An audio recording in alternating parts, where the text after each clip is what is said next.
അപ്പോൾ നമുക്കൊക്കെ അറിയാം, ഇന്ത്യയിൽ നിന്നുള്ള ആൾക്കാർക്കൊക്കെ അറിയാം, പല ആൾക്കാർ MBA കഴിഞ്ഞ ആൾക്കാർ ഡോക്ടറൊക്കെയാണ്, നാട്ടിൽ അഡ്വക്കേറ്റായ ആൾക്കാരൊക്കെ UK പിടിച്ചു നിൽക്കാൻ വേണ്ടി കെയർ വിസ സംബന്ധിച്ച ആൾക്കാർക്ക് നമുക്ക് വ്യക്തമായിട്ട് അറിയാം.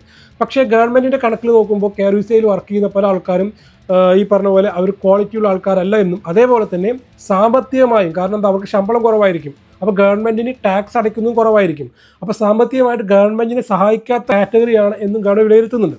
അപ്പോൾ അങ്ങനെയുള്ള ആൾക്കാരെയാണ് അടുത്ത ഒരു 3,50,000 പേർക്ക് ഈ ഏൺഡ് ILR കൊടുക്കുമ്പോൾ ഗവൺമെൻറ് ഫ്യൂച്ചറിൽ ഇത് ഇത്രയും പൗരന്മാരെ UK കിട്ടിയിട്ട് കാര്യമില്ല, അത് അവരെ കൊണ്ട് ഒരു രീതിയിലുള്ള ക്വാളിറ്റിയും UK ഇല്ല എന്ന് മനസ്സിലാക്കിയിട്ടാണ് ഗവൺമെൻറ് എന്ത് ചെയ്യുന്നത്, ഈ നിയമങ്ങൾ മാറ്റങ്ങൾ വരുത്തും. അപ്പോൾ UK നികുതി അടയ്ക്കുന്ന ആൾക്കാർക്ക് 10 ബില്യൺ പൗണ്ടിൻ്റെയൊക്കെ അധിക ചെലവാണ് ഇത്തരം ആൾക്കാർ UK സ്ഥിര താമസമാക്കിയാൽ എന്ന് അവർ കണ്ടെത്തിയിട്ടുണ്ട്.